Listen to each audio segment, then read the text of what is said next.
You pastor, you don't understand. I lost my mother. I lost my father. I lost my siblings. That was why I became alcoholic. No! You gave a wrong interpretation to the things you were going through. Pastor, I was married for 13 years, no child. When I finally had a child, my husband, he told me it is not his child. He walked out of the marriage for my best friend. That was why I got into the things I do right now. That was why I got into prostitution. That was why. No. I preached to a lady some time ago in Yaoundé, in a prostitution camp.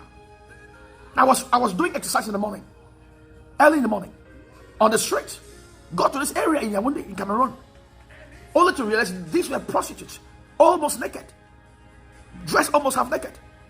Well, I was shocked. I stood, what's going on here?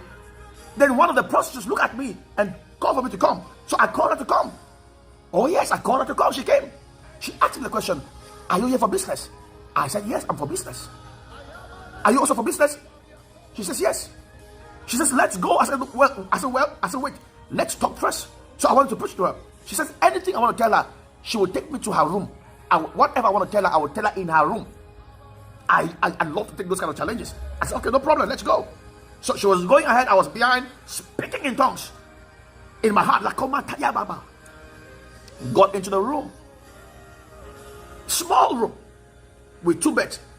We got into the room, the first bed, just like this width. So if you sleep on that bed, you cannot turn. You will fall on the ground. Just like this one, no, just go direct. Just go direct. Nothing. So we have to first pass that small chamber room with a little bed, got to get into another inner section with the same kind of bed. So that if we are there, other clients can come and be here. So when we got in there, she said, sit down. I sat down. So she said, now, what is it you wanted to tell me? I looked at her. I said, look, listen.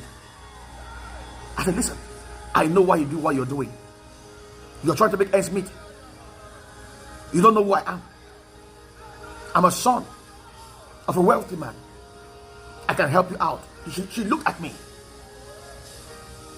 And I began talking to her. I began preaching to her. She broke out in tears. She said, Pastor, I got into this life because my husband left me. I was left with 2 kids. I didn't have a job. How will I take care of my kids? I chose to get into prostitution. I preached to her right there. She got born again right there. She gave her life to the Lord.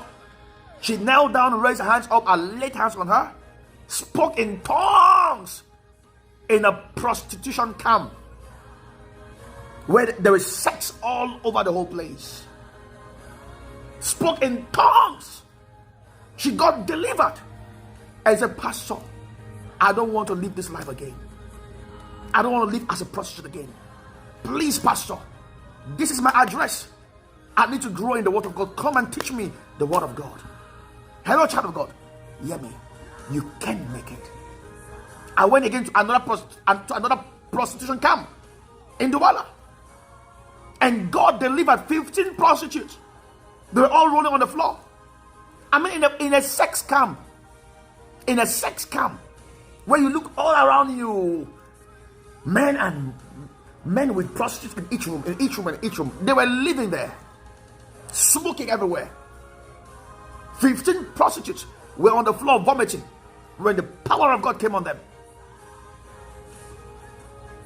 Few days afterward, one of the ladies walked into my office with money and said, Pastor, this was the money I made from prostitution. I don't want to live that life again.